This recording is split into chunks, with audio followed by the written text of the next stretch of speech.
Hello everyone. Welcome back to RC Agrahari English classes. And today we will discuss on one of the greatest English composer, poet, Mr. John Milton. As you should know, Mr. John Milton was also known by Lady of Christ.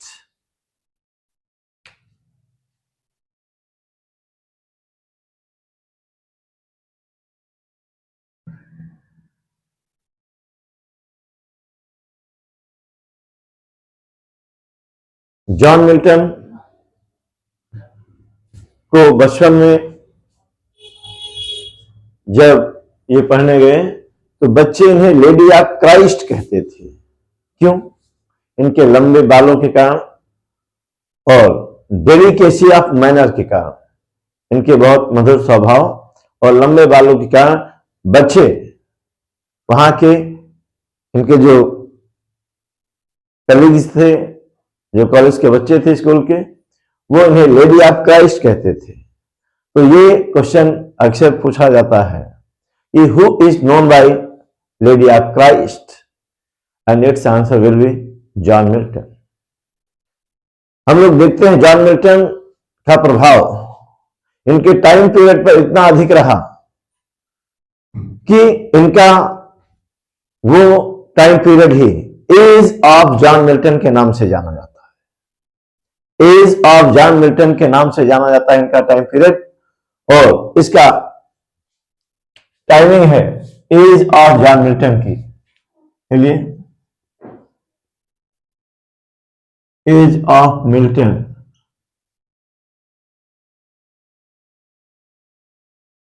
इनका time period रहा 1625 to 1666।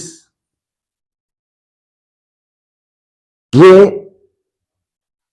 इतने great poet थे, इतना great impression था, influence था उस time period पर कि वो टाइम पीरियड ही एज ऑफ मिल्टन के नाम से जाना गया।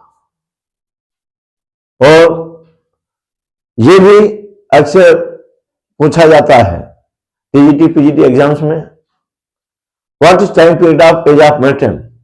उस पर 4 ऑप्शन होते हैं और हमें बताना होगा age of time Milton is 1625 to 1666।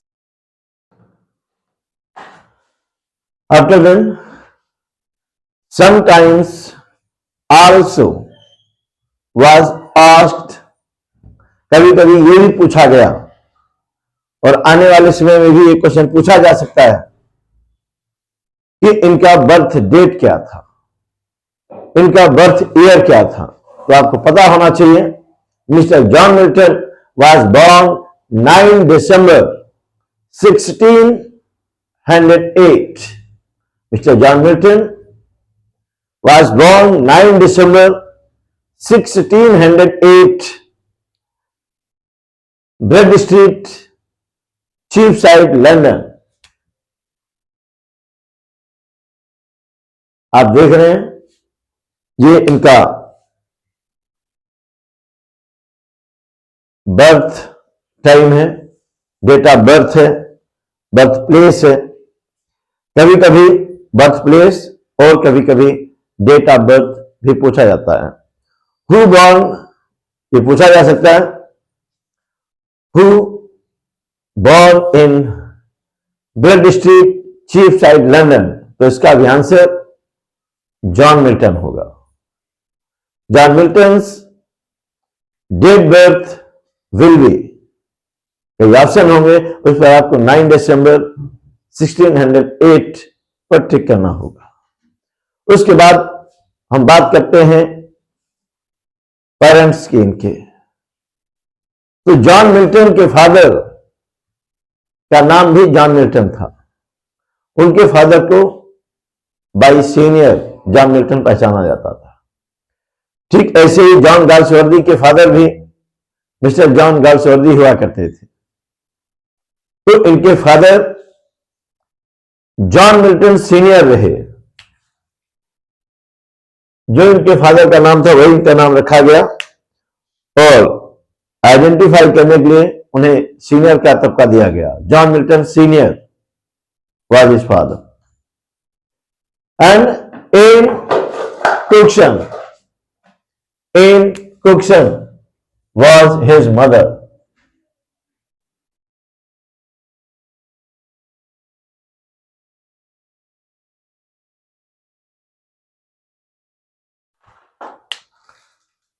After then, we should also know about his schoolings. At first, he was sent to St. Paul's School,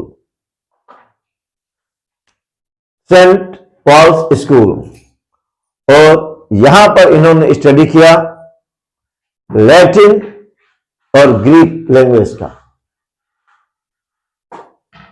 Saint Paul's school में इन्हें सबसे पहले भेजा गया, जहां पर इन्होंने लैटिन और ग्रीक लैंग्वेजेस सीखे, और सीखा इन्होंने लैटिन एवं ग्रीक, लेकिन इनकी कुछ कंपोजिशंस इटालियन में भी हैं। इन्होंने अपनी कुछ कंपोजिशंस इटालियन और ग्रीक में लिखा। इनके फादर ने His father provided him a tutor. इनके फादर ने इन्हें एक प्राइवेट ट्यूटर लगवाया घर पर, जिसे हम टॉमस यंग के नाम से जानते हैं। A private tutor was Thomas Young. After then, he matriculated in Christ College, Cambridge in 1625. He matriculated, इन्होंने अपना मैट्रिकुलेशन किया क्राइस्ट कॉलेज से, और यहीं के बच्चों ने उन्हें लेडी ऑफ क्राइस्ट का नाम दिया था। जब ये हाई स्कूल लेवल पर थे, क्राइस्ट कॉलेज में पढ़ते थे, तो जॉन मिल्टन के लंबे बालों और बहुत ही पोलाइट नेचर के कारण इन्हें बच्चे लेडी ऑफ क्राइस्ट कहते थे। और ये भी क्वेश्चन आ सकता है, who is known by lady of Christ, और इसका आंसर आप समझ गए होंगे, John Milton. After then, he completed his graduation in art stream, it means BA, in 1629 में इन्होंने अपना बैचलर्स डिग्री गेन किया। After then, he obtained his master degree. He obtained his master degree in 1632.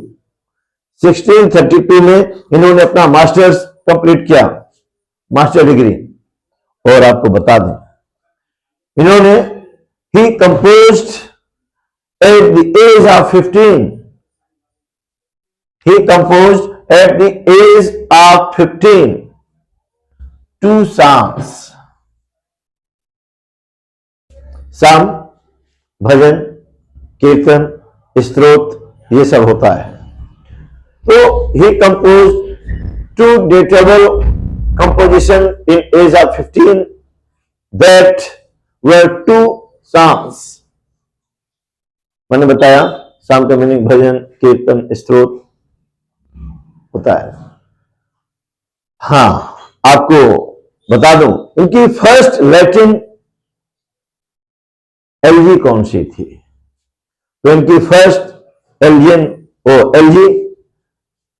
First Latin LG था एल्जिया prima.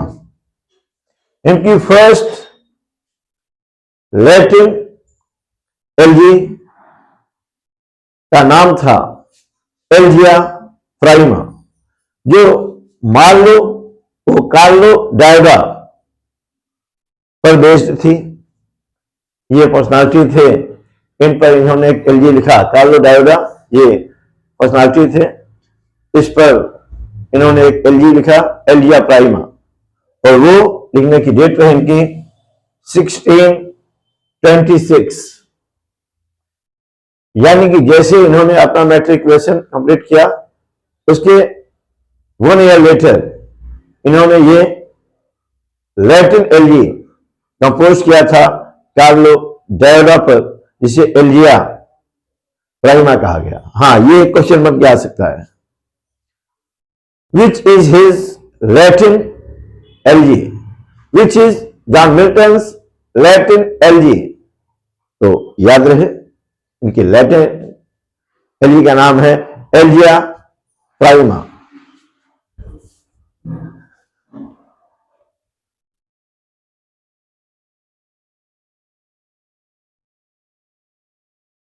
आपको जानना चाहिए, Milton composed an ode on the morning of Christ nativity in 1629 and published in 1645।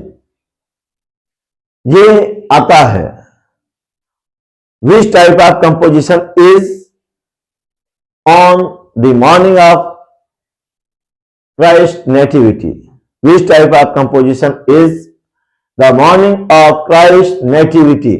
तो आपको जानना चाहिए, this one is an ode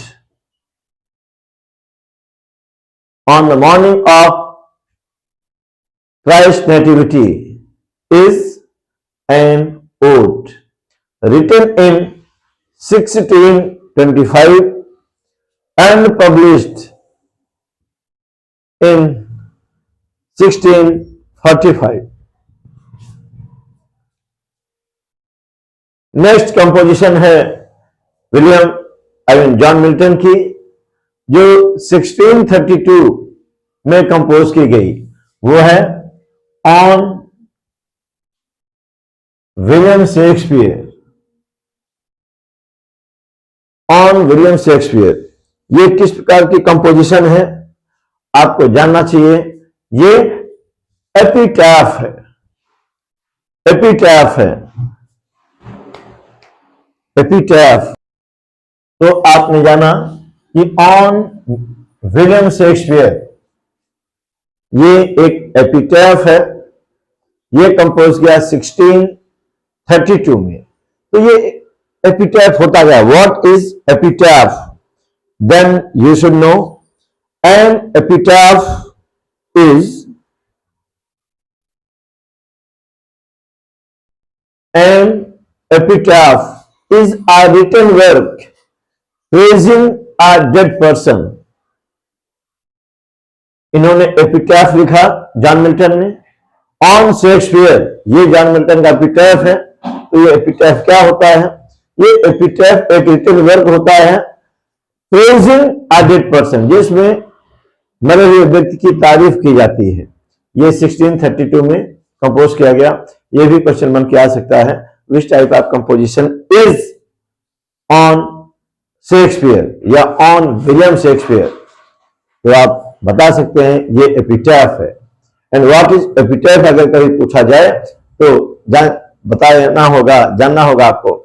एक तो इंस्क्रिप्शन ऑन टॉम्ब, कब्र पर जो कुछ इंस्क्राइब किया गया होता है, लिखा गया होता है, उसे भी एपिटैफ कहते हैं। और written work praising a dead person, वो भी एपिटैफ होता है। किसी कब्र पर जो सब खुदे होते हैं, लिखे होते हैं, वो भी एपिटैफ होते हैं।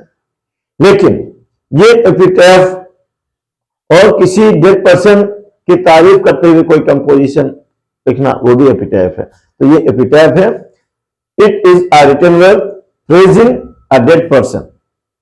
आपका नेक्स्ट है, which type of composition is Arcades and Comus. Arcades and Comus किस प्रकार की कंपोजिशन है? तो आपको जानना चाहिए, दीज आर टू मास्क्स। हाँ, तो आपने जाना कि ये आर्किडीज एंड कॉमर्स ये मास्क है, टू मास्क हैं। ये व्हाट इज मास्क? तो आपको जानना चाहिए this one is an ancient Greek drama. ये एंशियंट ग्रीक ड्रामा का एक टाइप है जिसमें जो कैरेक्टर्स होते हैं फेस कवरिंग लगाते हैं और फेस कवरिंग लगाकर किसी पर्सनालिटी या किसी एक्सप्रेशन को एक्सप्रेस करते हैं। तो आर्किडीज और कॉमस ये जॉन मिल्टन के टू मास्क्स हैं। ये टाइप ऑफ ड्रामा है जिसमें कैरेक्टर्स फेस कवरिंग लगाकर किसी पर्सनालिटी को रिप्रेजेंट करते हैं, किसी एक्सप्रेशन को एक्सप्रेस करते हैं और इसे 1634 में कंपोज किया गया हार्टन में। अब हम बात करते हैं स्पाउस की। जॉन मिल्टन ने 19 बात कर रहे हैं स्पाउस की। तो जॉन मिल्टन ने 1642 में at the age of 34 at the age of 34, John Milton married with Mary Powell, who was 12 years older than Milton. John Milton ने 1642 में मैरी पॉवेल से शादी किया। वो मैरी पॉवेल जो जॉन मिल्टन से 12 इयर्स ओल्डर थी। हाँ, आप ये बता दें कि Mary Powell left John Milton only a letter only a month letter. केवल एक महीने बाद ही मैरी पॉवेल ने जॉन मिल्टन को छोड़ दिया था। Desertion of Mary Powell prompted John Milton to write series of pamphlets as legacy, arguing the legality and morality of divorce.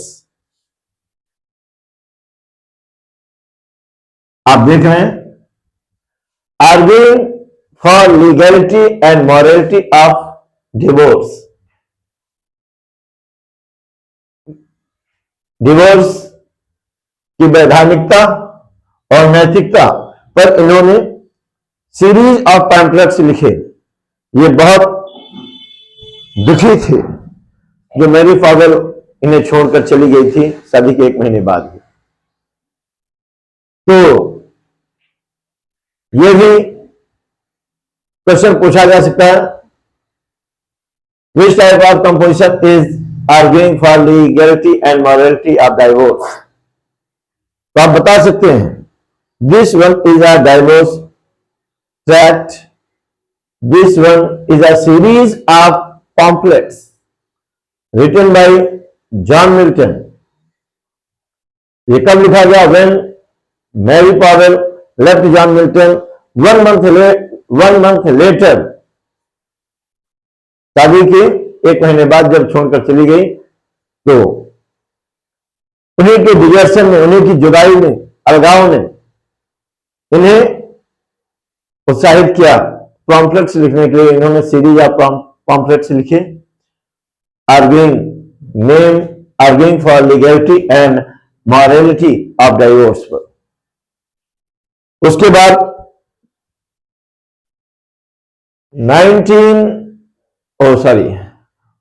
15 Mary Powell इन्हें शादी के एक महीने बाद छोड़ दिया, तो John Milton remarried with Katherine Woodcock. John Milton remarried with Katherine Woodcock in 1656। संयोग, ये कैथरीन वुडकॉक जॉन मिल्टन के साथ केवल 15 मंथ्स ही रही और आफ्टर 15 मंथ्स शी डाइड। वो 15 महीने बाद मर गई। And in the memory of Catherine Woodcock, in the memory of Catherine Woodcock, John Milton wrote a sonnet, and that sonnet was, "Methought I saw my late spouse sent." ये भी question बन के आ सकता है। Which type of composition is method I saw my late spouse saint? तो आपको जानना चाहिए ये एक सोनेट है। Which type of composition is method I saw my late spouse saint? This one is a sonnet composed by John Milton when Catherine Woodcock died after 15 months of marriage with John Milton. John Milton के से शादी करने के बाद ये 15 महीने उनके साथ रहे, उसके बाद इनकी मृत्यु हो गई और इनकी मृत्यु होने पर इनकी याद में, in memory of Catherine Woodcock, ये इन्होंने एक सोनेट लिखा जिसका नाम methought I saw my late spouse saint. हाँ, ये भी आ सकता है एक क्वेश्चन बन के कि whom John Milton whom depicted in sonnet methought I saw my late spouse saint. इस सोनेट में methought I saw my late spouse saint में किसे डिपिक्ट किया है? तो इसका भी आंसर होगा कैथरीन वुडकॉक, क्योंकि कैथरीन वुडकॉक की मेमोरी में ही लिखा गया।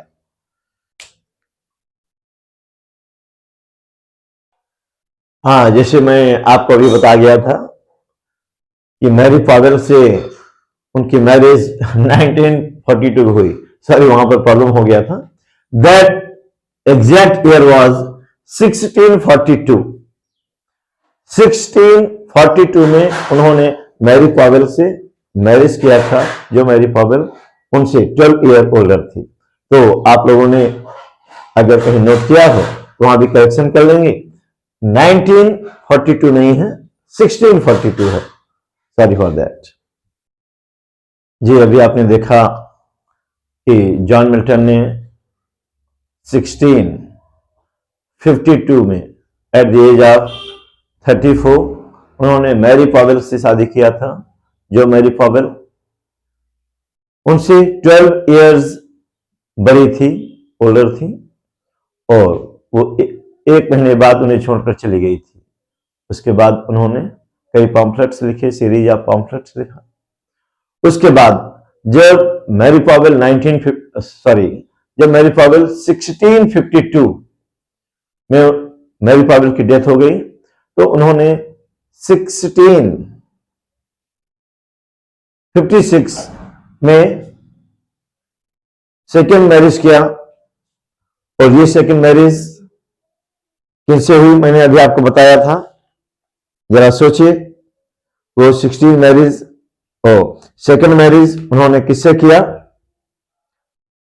हाँ सोचिए, भाई बताइए। सेकेंड मैरिज उन्होंने किया था कैथरीन वुडकॉक से। मैरिज उन्होंने 1656 में किया, लेकिन unfortunately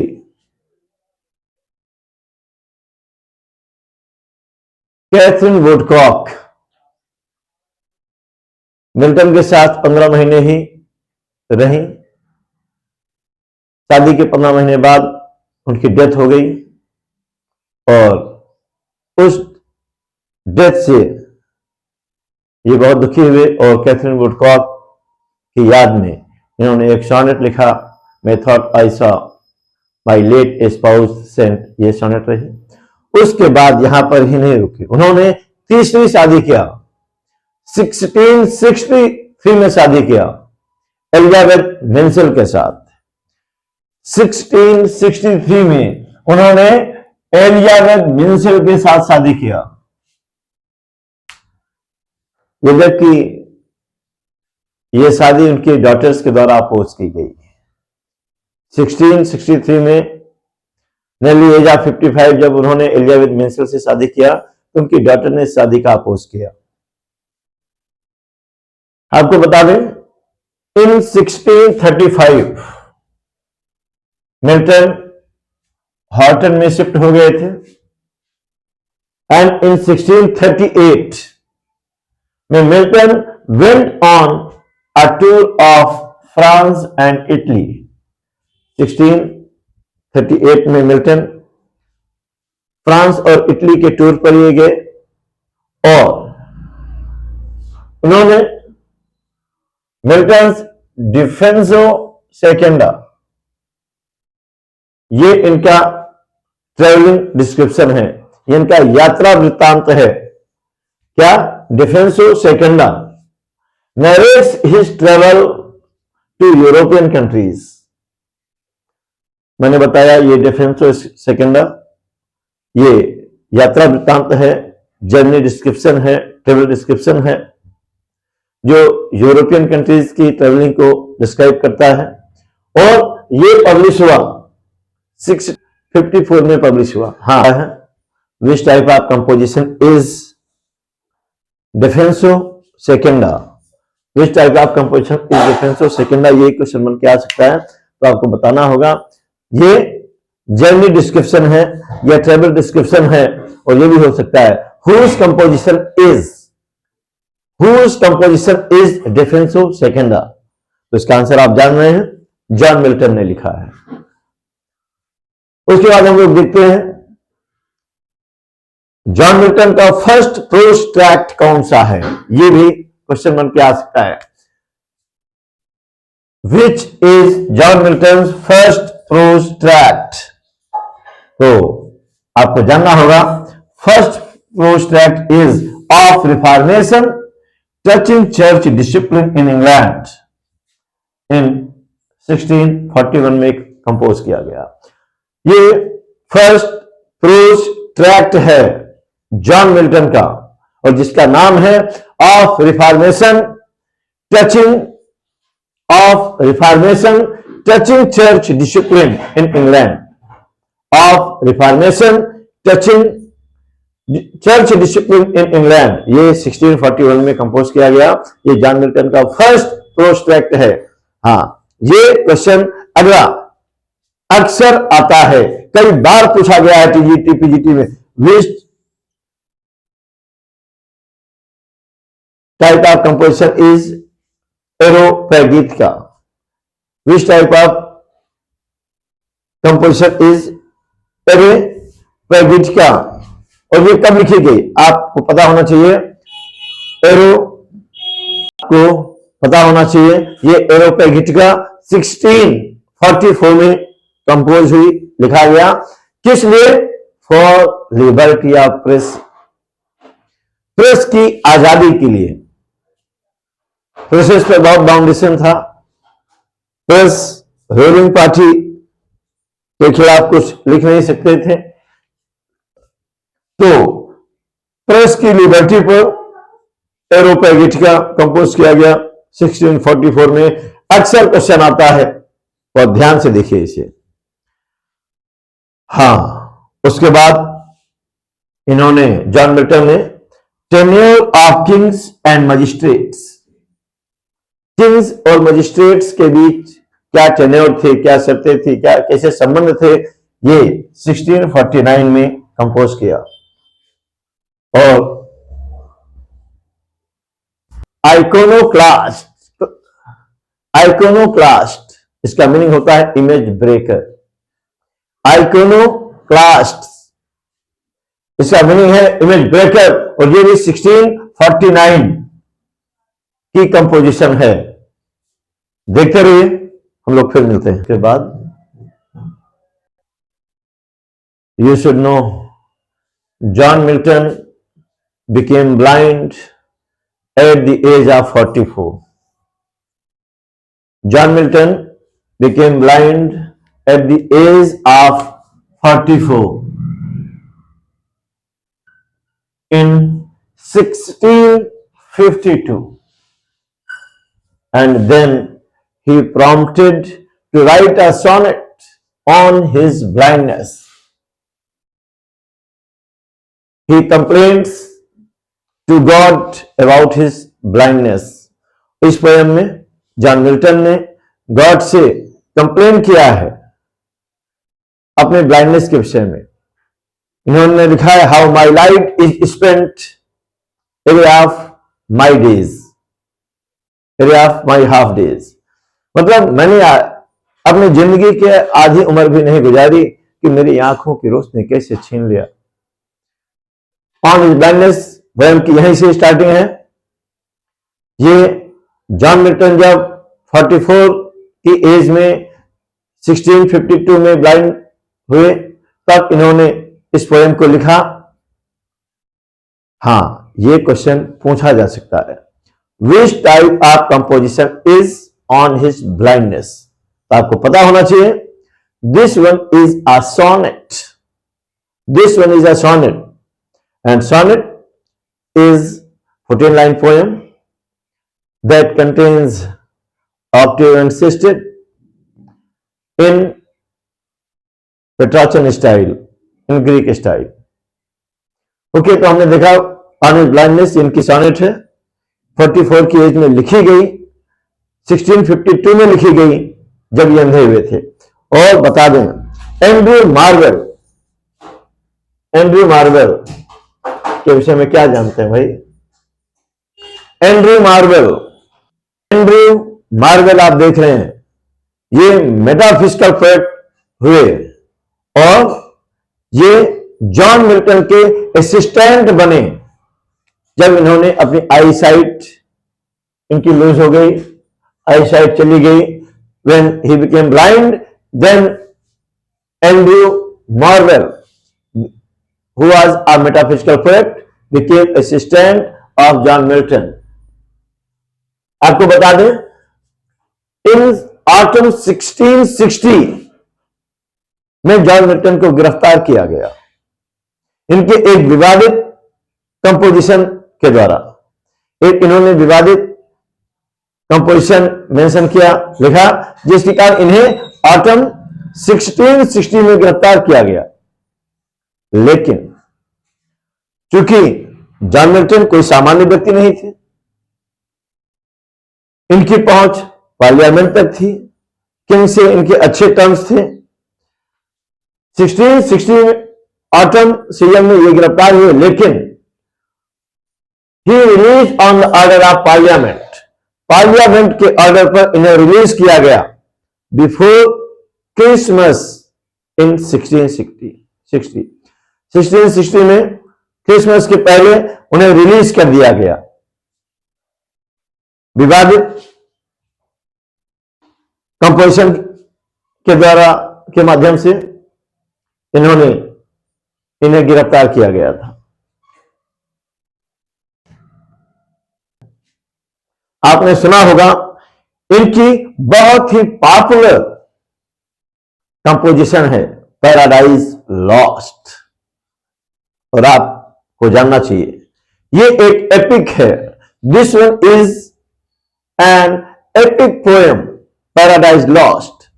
paradise lost was started from 1658 and it was completed in 1665. It means John Milton took 7 years to compose this epic poem Paradise Lost. Paradise Lost को लिखने के लिए जॉन मिल्टन को 7 वर्ष लग गए, 7 ईयर लग गए।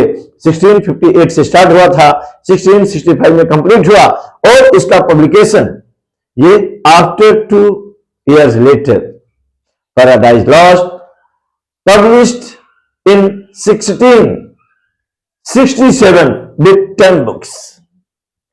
आपने देखा पैराडाइज लॉस्ट 1658 में लिखना शुरू किया, 1665 में कंप्लीट हो गई और ये फर्स्ट टाइम पब्लिश हुई 1666 में।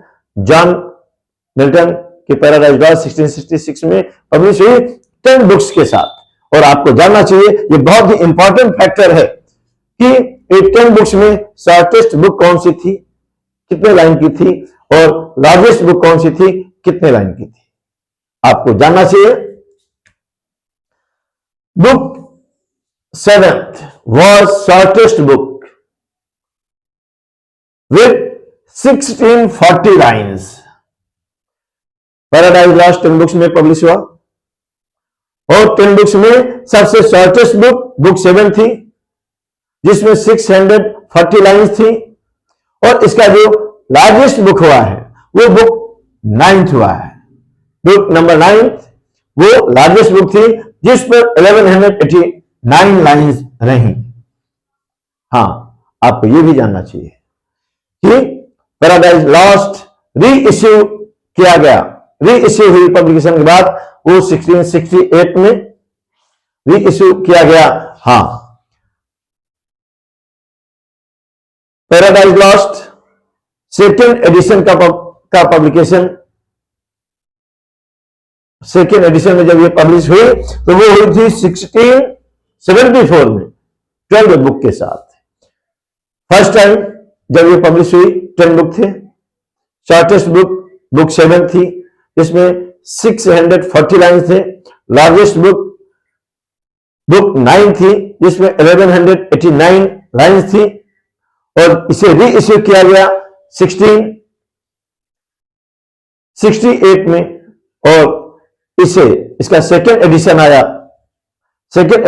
1674 में विथ 12 बुक 1674 में जॉन मिल्टन की 12 बुक के साथ दोबारा इसे पब्लिश किया गया। ये बेहद इंपॉर्टेंट जानकारी है जॉन मिल्टन के विषय में। अगर आपको ये जानकारी इंटरेस्टिंग लगी, काफी यूजफुल, काफी इंपॉर्टेंट लगी, और अगर आप ऐसे ही जॉन मिल्टन व अन्य पोएट्स कंपोजर्स के विषय में जानकारी चाहते हैं आप तक पहुंचे, तो चैनल को सब्सक्राइब करें, लाइक करें, शेयर करें। Thank you.